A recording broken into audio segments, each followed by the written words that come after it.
Another close loss has the Orlando Magic in a clear funk, but it feels like so much more than that, where this team is coming up short today on Locked On Magic.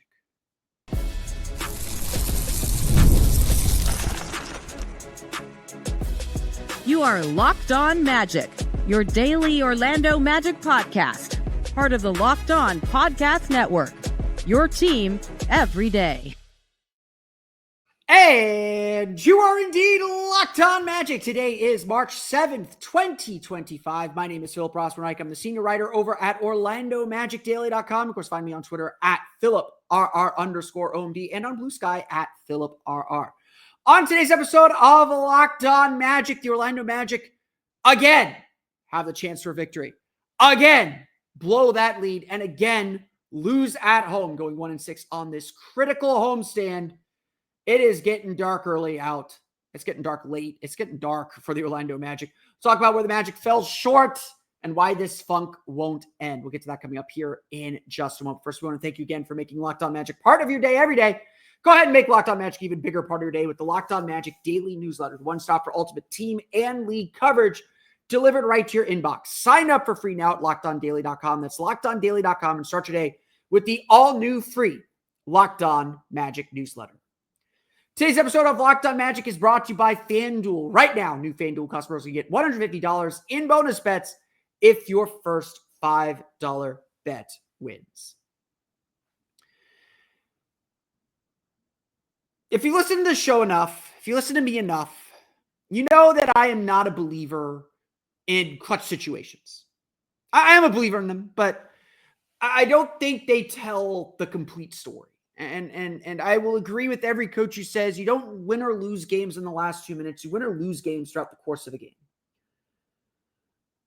But I do believe clutch situations and the pressure that comes with them reveals a lot about a team. When the chips are down, when everything's on the line, how do you respond? How do you make the plays? And as we begin to think about this season, and maybe you're already in season recap mode, which if you are, that's fine. I'm not going to argue about that. I'm thinking about this season as a whole as well, even though I am very game focused and very playoff focused. As we begin to think about what this season means and why this season has gone off the rails, this 7-game homestand is going to be a great example of it.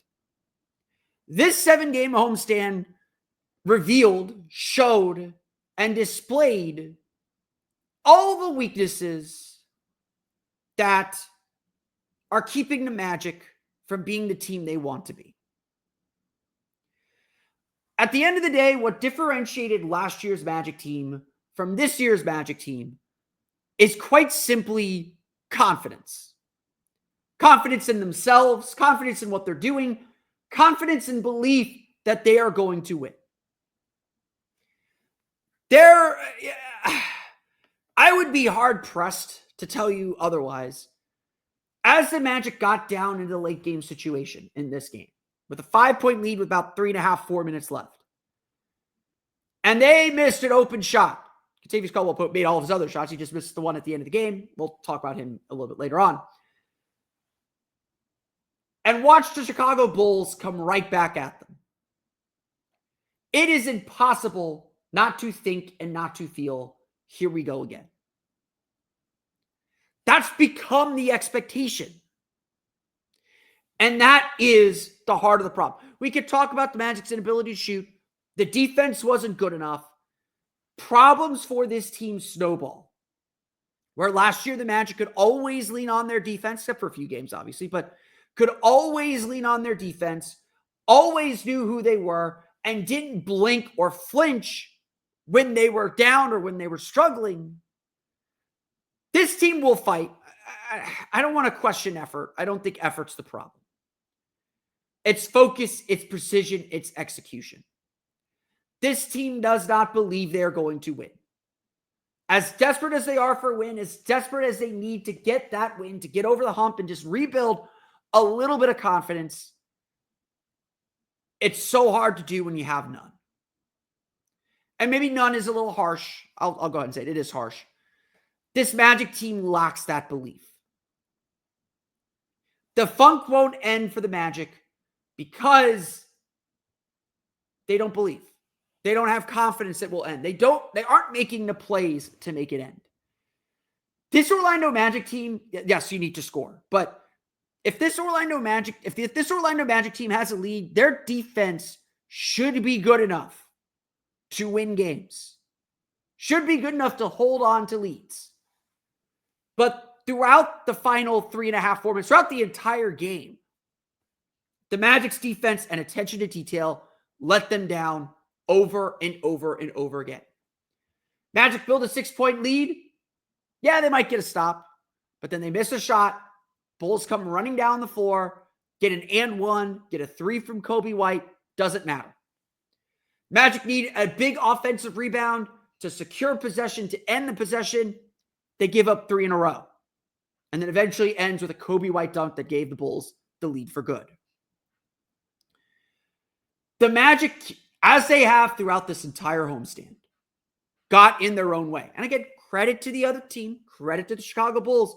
They made the play. Kobe White with 44 points on 16 for 28 shooting, 7 for 15 from 3, did all the things the Magic are sorely missing. It is not lost on anybody that he was on many of our target lists and the Magic didn't get a deal done. Whether it was real or not, Kobe White is the kind of player the Magic are missing right now. The kind of player who's got the irrational confidence to keep shooting, has the ability to make those shots. I couldn't imagine a Magic player taking 7 threes in a game outside of maybe Paolo, let alone making them. The Magic don't have that confidence. They don't even have that identity. The Chicago Bulls hung 125 points on them. And yes, we'll get to some of this part in a bit here. The Bulls hung 125 points on the Magic. The Magic had their 5th worst defensive game of the season by defensive rating. They had 3 of those 5 games over this homestand. Cleveland and Golden State are the others. And while they had their chance to win both the Golden State and Chicago game, that tells you how important identity is. Chicago knows who they are. They're going to run on everything. They're going to put up a ton of shots. They'll make mistakes, but they'll take enough shots to make up for them. They had 25 fast break points in this game. Orlando is typically so good at limiting fast break points. They're typically so good at limiting 3-point attempts. Forget 3-point makes, 3-point attempts. Chicago took 40 in the game. Shot 37.5%. Got to the line for 30 free throws. This is Orlando getting in their own way. This is Orlando not playing Orlando Magic basketball. The Chicago Bulls are bad enough, they're going to give you the chance to win anyway. And after the Orlando Magic secured a jump ball with 15 seconds left, they got down the court. Paolo Banchero forced a pass to Franz Wagner. He saved it from getting stolen, passed it back to Paolo. Paolo had a wide open 3, missed it. Wendell Carter is in a perfect position to rebound the basketball, but he comes down with it instead of going straight back up or going for the tip it. Carter said after the game he thought he had more time, should have tipped it in at the end of the day to force overtime, give the Magic a chance to win. But again, that says it all. He who hesitates is lost. So many times the Magic hesitate. So many times the Magic are lost in communication. So many times the Magic let 1 mistake become 2 and 2 mistakes become 3 and so on and so on and so on, compounding until they're out of the game. The Bulls are bad enough to let them in it. The Raptors, again, no offense to these teams, they beat the Magic. They're better than them right now. The Raptors are bad enough to let them back in. That's not going to be the case with the 5 teams the Magic play coming up here on the road. The Magic are in a deadly funk. It's not even about shooting. Magic shot okay, 46%, 9 for 33 from 3. The Magic aren't playing Magic basketball. They aren't following their formula, whether you believe they have one or not. I know some people are being pessimistic, but the Magic are not following the formula that won them games in November, December, that won them games all of last year. They're getting outworked. They're not as precise. They're just getting beat. And so when push comes to shove, when the chips are down in crunch time, the pressure's on, the Magic flounder. The Magic falter. The Magic, quite simply, the Magic fail. This funk is not ending anytime soon, unless this team is able to make some changes and will their way out of it. Unfortunately for the Magic, some of it does have to fall on their coach.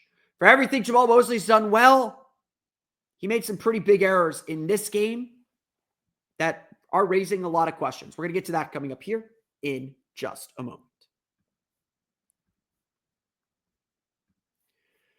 But first, today's episode of Locked On Magic is brought to you by our friends over at PrizePicks. Basketball season is heating up, and there is no better way to get in on the action than with PrizePicks, the best place for daily fantasy sports. With PrizePicks, you just pick more or less on at least 2 player projections for a shot to win up to 1,000 times your cash. It's easy to use, available in over 30 states, and lets you mix and match projections across different sports. This week, if you want to get in on the Los Angeles Lakers and their fun, say Luka Doncic will score more than 25 points and Jason Tatum more than 8 rebounds, you put that pick together and watch the winnings come in. PrizePicks makes it simple. You can set your lineup less than 60 seconds and you stay engaged all game long. I will tell you this, PrizePicks is pretty fun. Their projections are usually right on the money. You're going to be sweating a little bit. Plus, with their Taco Tuesday deals, every Tuesday, PrizePicks discounts selected player projections up to 25%, giving even more value to your lineup. Download the app today and use code LOCKEDONNBA to get $50 instantly after you play your first $5 lineup. That's code LOCKEDONNBA for $50 instantly after you play your first $5 lineup. PrizePicks, run your game.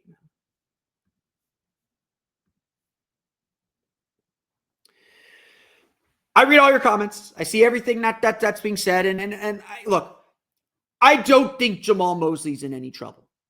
Jeff Weltman is not in any trouble. Unless Paolo, Banchero, and Franz Wagner go to Jamahl Mosley and say, or go to Jeff Weltman and tell them in unison, this guy ain't it, Jamahl Mosley will be the head coach of the Orlando Magic next year. Jeff Weltman will be the president of basketball operations for the foreseeable future. They're not going to abandon ship after one bad year, and certainly after an injury-filled year. Again, I will repeat this. I still believe the Magic would be in line to achieve their goals, home court advantage in the first round of the playoffs, if they did not get injured. I don't think they would be a championship-level team, and we'd be asking a lot of the same questions. What the injuries have exposed is how deep and how flawed this roster is. And a flawed roster is tough to work around. But that is what a good coach is supposed to do. And Jamahl Mosley, for the first 3 years of his tenure, has had all the answers. He's had the complete buy-in. He's had the complete effort. Nobody worked harder than the Magic, and that was a credit to Jamahl Mosley. We are seeing adversity hit him as much as anybody else for the first time in his career, for the first time in this rebuild. And I want to repeat this. He has earned the right to figure it out. Whether it's this season, I would say he's struggling with it. In the offseason, he's earned the right to make adjustments and figure it out. Jeff Weltman has earned the right to see this project through. He's gotten us this far, and I know we're taking a major step back this year. And there's major issues to resolve. But as much as personnel is the issue, as much as injuries are the issue, it is harder and harder to ignore that Jamahl Mosley is not rising to the challenge. And there were a lot of things tactically that just did not make sense. I have said this a million times.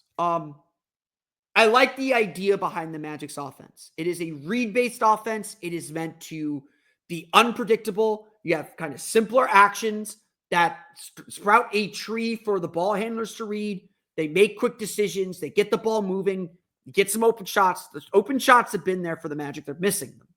And again, that's not on the coach to make shots. He's there to create the open shots. I like the decision not to call timeout. I'll get to that in a minute. But ultimately, that flexibility, that adaptability is not what we've seen from Jamahl Mosley. The Magic love versatility. They want to use versatility. They want to use that to their advantage. And they took the Chicago Bulls speedy lineup and said, we're going to switch 1 through 5. We believe Wendell Carter can stick with guards, can stick with Kobe White, can defend his spot, that the Magic can rebound. They believe that they could still match up with the Bulls, that they were the bigger, stronger, more physical team and be all right. It was abundantly clear long before we got to the fourth quarter and Kobe White scoring the last, I think, 8 or 9 points of the game for the Bulls. It was abundantly clear that strategy was not working. Every time, every possession, especially down the stretch, Kobe White or Josh Giddey throughout the game, but Kobe White at the end of the game, picked out a screen to get Wendell Carter on him and blew by it. Picked out Paolo Banchero on a screen and blew by it. They could not keep him in front. And that's when you need to see a strategy change. The Bulls changed their defense throughout the night. Started some man, did some 2-3 zone, did some box and one. They kept the Magic guessing a lot. And in the second half, it finally worked. It broke the Magic a little bit. They weren't able to get into their sets. They finally missed some shots. They weren't able to get to the foul line either. The Magic stuck with the same defensive strategy the entire game. No zone, no drop, no double, no trapping, just straight switching the entire night, trusting guys to keep them in front when they were struggling to do so. This is, again, not necessarily Magic basketball. Magic are okay with switching. They want to switch a lot. They want to use their versatility, and look, they still force 19 turnovers, but again, the numbers speak for themselves. 5th worst defensive rating of the season, 125 points. That's not Orlando Magic basketball. And yet it felt like the Magic were doing the same thing over and over and over and over again. I don't know what was behind the decision to play Caleb Houston. And look, I'm fine playing Caleb Houston in the third and the fourth quarter. He hit a big 3, but he was in the game late. And I'm sorry, he is well deep into your bench. Didn't play before the fourth quarter. Didn't play before the late third quarter. I don't know if that's the guy you should be trusting to close the game with. Some of you can argue about Jett Howard. It's very clear they don't trust Jett Howard yet. It's very clear Cole Anthony is not an answer on defense. Where was Anthony Black if that's what you're trying to do, if you're trying to defend? Maybe Anthony Black wasn't playing good enough defense. But this is, I think, the biggest issue. A, the personnel doesn't work. It sort of feels like right now that Jamahl Mosley is playing Jett Howard and Caleb Houston, and certainly Caleb Houston played in this game, but Jett Howard has been playing for the most part. He's playing them in certain lineups to kind of prove that the Magic needs shooting. He's like, these are our shooters. We're going to put them on the floor with Paolo and Franz. If they struggle, that's going to tell you we need shooting. And look, credit to Kentavious Caldwell-Pope. He made shots in this game. Credit to a lot of guys that made shots in this game.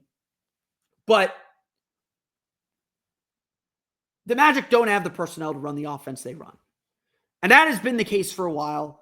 And I have been critical, maybe not loudly, but I've been critical that Jamahl Mosley does not put enough guardrails in to make sure they still function. But at the end of the day, this is about motivation. We've been saying it over and over and over again. This Magic team doesn't believe right now. They don't have confidence. And that is a reflection of the coach. If we're going to praise Jamahl Mosley for the belief this team had in November and December when they survived their injuries, we have to criticize him when they're not delivering on that promise. Jalen Suggs is important. He gives this team a lot of belief. He is a believer. He is a bought-in hook, line, sinker. But he's not coming back this year. And he can't be so important culturally that everything else fails, that everything else is broken, that the Magic lose their identity completely. The Magic have like a 113, 114 defensive rating since Jalen Suggs' injury. They're averaging around 109. They're nearly 4 or 5 points per 100 possessions worse over the last 2 months. And look, 113 is still average. It's still like 12th or 13th in the league during that time period. But with how bad the Magic's offense is, they've got to be elite. And without an elite defense, without elite effort, the Magic are going to flail. They're going to falter. And right now, Jamahl Mosley has no answers. He doesn't have answers personnel-wise. The roster just isn't built for this. He doesn't have answers tactically either. I don't think Jamahl Mosley's job is in jeopardy. I think he will be the coach of the Orlando Magic next year. I think he has earned that right. He has earned that job. He has earned the right to figure this out. And yeah, I do believe the Magic need to change their staff a little bit this offseason. They'll probably fire their shooting coach just to save face. Like, you can't have the worst shooting season the NBA's seen in more than a decade and not make some change. My big criticism of this Magic organization right now is they are built and constructed to be a development team, to be a rebuilding team. They are a winning team now. We expect them to win. They have their 2 all-stars. They need to be making winning moves, whether it's player and personnel, whether it's Jeff Weltman deciding who to go after, what kind of players to target. He's done 2 development drafts for the most part. It's time to bring in players that are going to help you win and help you win immediately. Or whether it's Jamahl Mosley and the way he approaches things, the way he approaches games, and the way he approaches the big picture. I've always said he has a keen eye for the big picture. He understands the long arc of the season, but guess what? We're in the final quarter of the season. There is no long arc right now. There is only winning and there's only losing. And as much as the players are at the core of what's gone wrong this season, with the shooting especially, because coaches can't make shots. Right now, a lot of these problems are on Jamahl Mosley. The Magic cannot keep trying the same thing over and over again. They know what works with Paolo and Franz. They know that works. But that's about it. They have to find ways to fix this. They have to be more flexible and more amenable during games. Because the losses have piled up. The Magic are 9th in the East right now. They're 9th. We'll play Chicago at the Kia Center on the Wednesday after the season ends? It's not good. It's not what this season was meant to be. Even a disaster was not this bad. And that does lay on the feet of Jamahl Mosley. Right now, just like so many members of his team, he is coming up short. And he's got to find some answers and find a way to get these guys to believe again. It's not even about tactics. It's just about belief. And that is the hardest thing to harness. I don't think the players have necessarily tuned him out. I don't think he's lost the locker room. There's just a crisis of confidence. And it's on Jamahl Mosley to figure out a way to make it work. It's just not working. Let's run through the box score. We'll talk about individual performances in this game against the Chicago Bulls. We'll get to that coming up here in just a moment. But first, today's episode of Locked On Magic is brought to you by our friends over at FanDuel. When the game tips off, the NBA action is just getting started. And there's no better place to get in on it than with FanDuel, America's #1 sportsbook. With FanDuel, you can place live bets throughout the game. So even if you miss the opening tip-off or want to bet on a fourth quarter comeback, you can stay in the action. And if you're looking for a bigger payout, you can even combine your live bets into a same game parlay. For example, with FanDuel, you can keep every moment of the game exciting, whether you're backing your favorite team for a late game rally or picking a player to hit a clutch 3. You never feel like you missed your chance. Plus, the app is easy to use, and when you win, you get paid instantly. Right now, new FanDuel customers get $150 in bonus bets if your first $5 bet wins. Just visit FanDuel.com to join today. That's FanDuel.com for your shot at $150 in bonus bets. Make every moment more with FanDuel, the official sports betting partner of the NBA.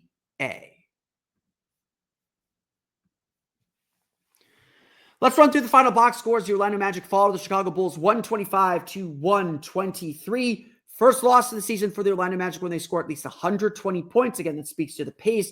The Bulls play at a pace of about 104 possessions per 48 minutes. This game was played at 102.5, according to NBA.com.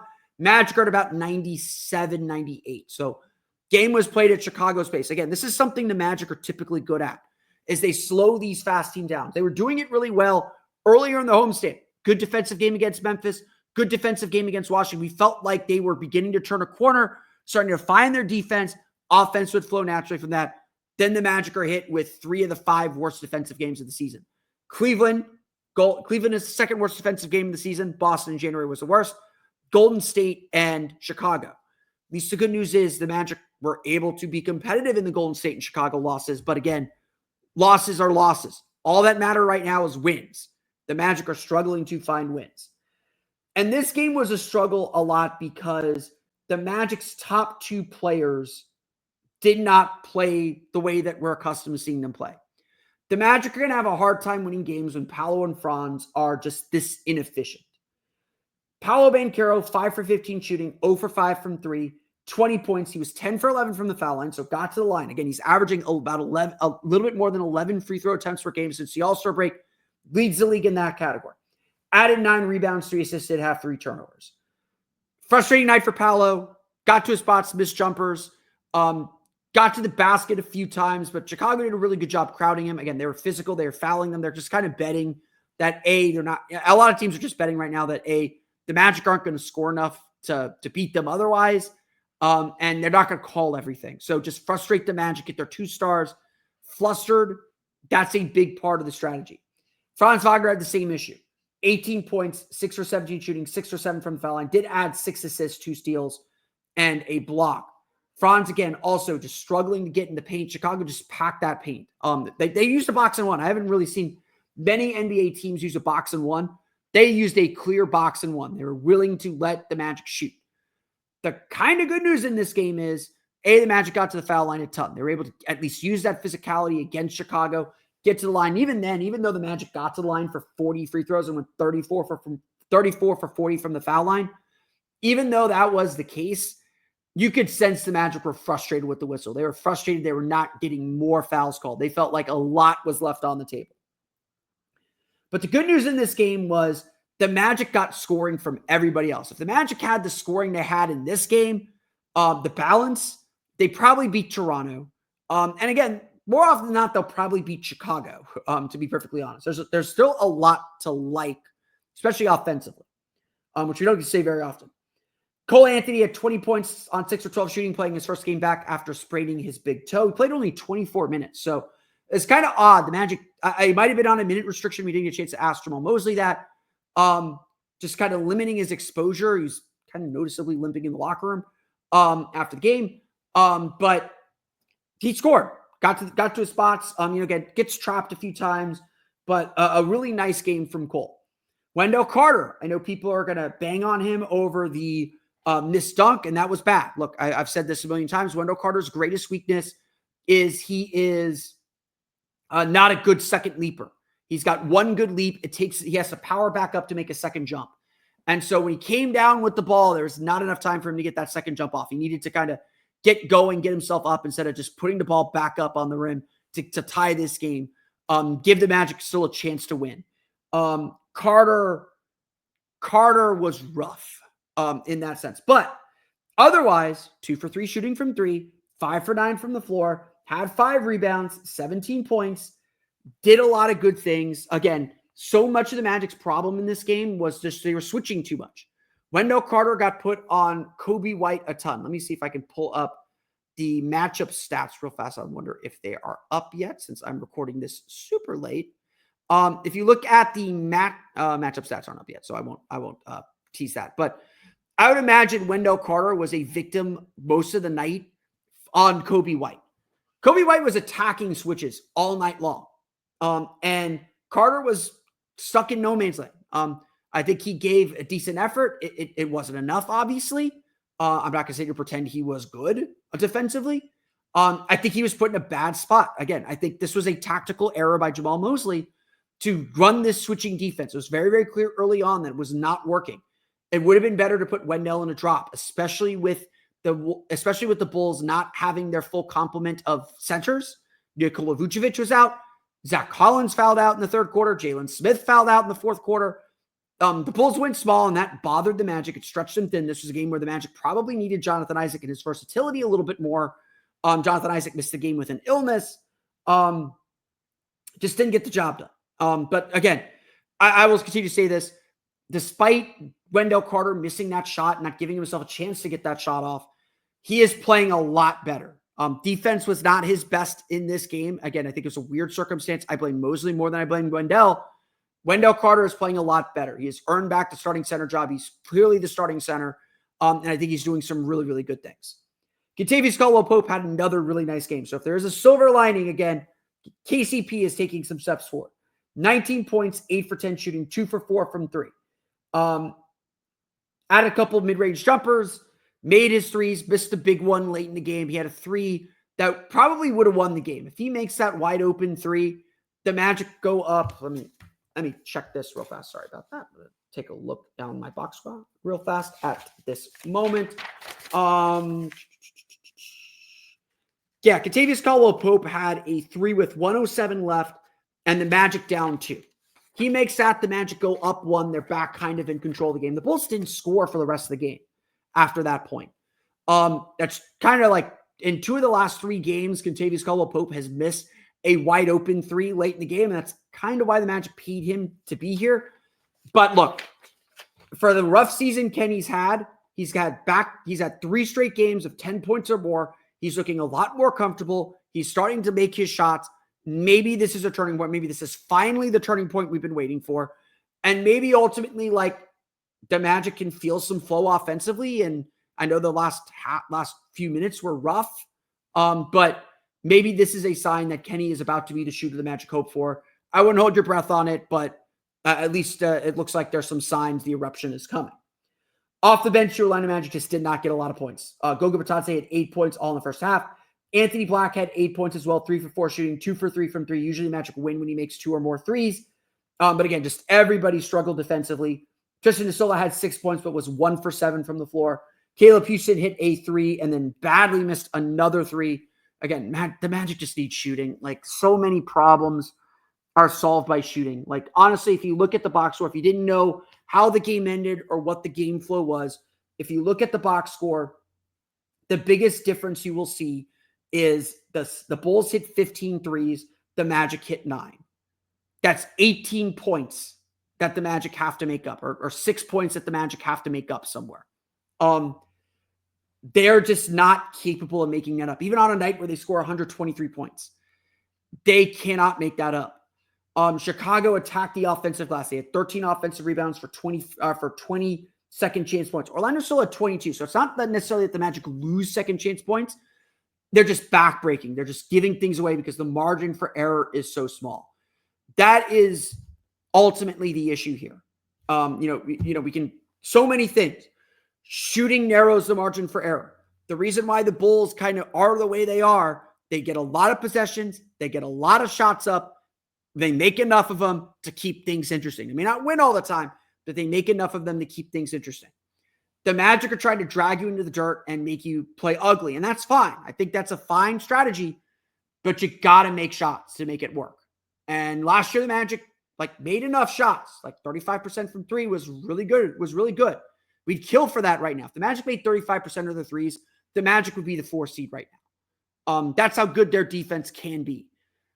But their defense is cracking under the pressure of their offense. And in this game, they just got sucked into the pace. The Magic never had control. They were leading most of the game, but never had control. They're always a few misses away from the Bulls getting some fast break opportunities. They had 25 fast break points on 11 field goal attempts. Orlando, again, fouled a ton. They fouled for 30 free throws. Orlando had 21 personal fouls. Again, Chicago 31, so you can't really complain too much about the officiating, but the Orlando Magic the margins are too narrow. They've got to be able to make shots, and they've got to be able to make threes to give everyone a chance to breathe. Again, it's felt like all season the Magic are getting choked out.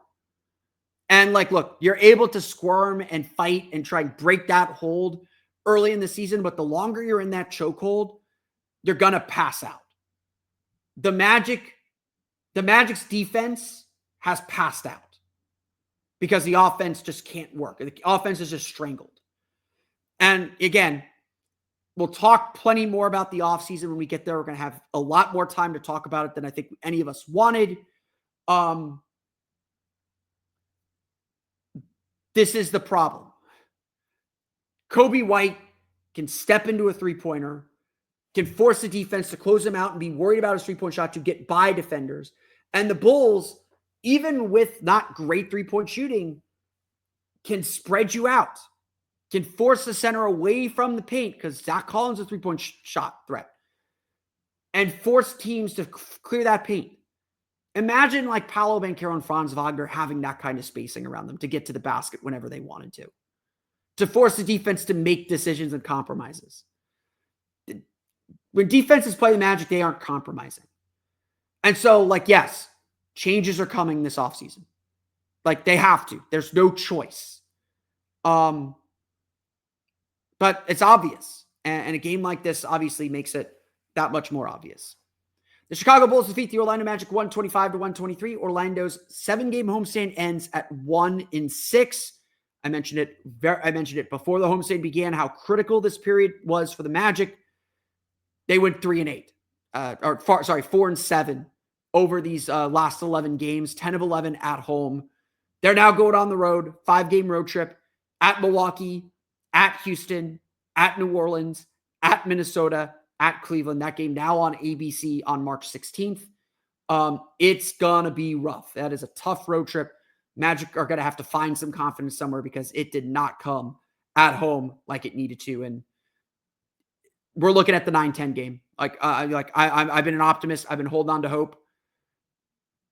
We're looking at the 9-10 game. I mean, we'll see if Atlanta and Miami can keep up. You know, they're not running away with anything either.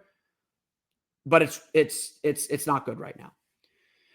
But that's good too for me today. I want to thank you all again for listening to today's episode of Locked On. I ended on such a sour note. I'm sorry. I'm an optimist. Contavious Caldwell-Pope made shots. Like, let's be happy about that, I guess. Dwight Howard's going in the Orlando Magic Hall of Fame. That's a great note to end on. So happy for Dwight. So happy to finally welcome him home. Looking forward to having him at the Kia Center on March 24th. But that's going to do it for me today. I want to thank you all again for listening to today's episode of Locked On Magic. Of course, find me on Twitter at @PhilipRR_OMD. Find me on Blue Sky at PhilipRR. You can subscribe to the podcast on Apple Podcasts, Stitcher, TuneIn, Himalaya, Google Play, Spotify, Odyssey, and all from me on podcast to your podcast enabled device. You can find us on YouTube as well at Locked On Magic. For the latest on the Orlando Magic, be sure to check out OrlandoMagicDaily.com. You can find us on Twitter at OMagicDaily. And for even more Orlando Magic content, be sure to check out my Patreon page, Orlando Magic Hub, at patreon.com/Orlando Magic Hub. As always, thank you for your support. Now that you're done listening to me, your favorite podcast now has a newsletter. Introducing the Locked On Magic Daily newsletter, the one stop for ultimate team and league coverage delivered right to your inbox. Sign up for free now at LockedOnDaily.com. That's LockedOnDaily.com. And start today with the all-new free Locked On Magic newsletter. That's good for me today, though. I want to thank you all again for listening to today's episode of Locked On Magic. Have a great week, everybody. Great weekend, everybody. We will see you back here Saturday night, Sunday morning. Remember to spring forward. Hopefully, I won't be springing forward while I'm recording. But we'll see you after the Magic's game against the Milwaukee Bucks on Saturday. Until then, for Orlando Magic Daily and Locked On Magic, this has been Philip Rossman-Reich. We'll see you all again next time for another episode of Locked On Magic.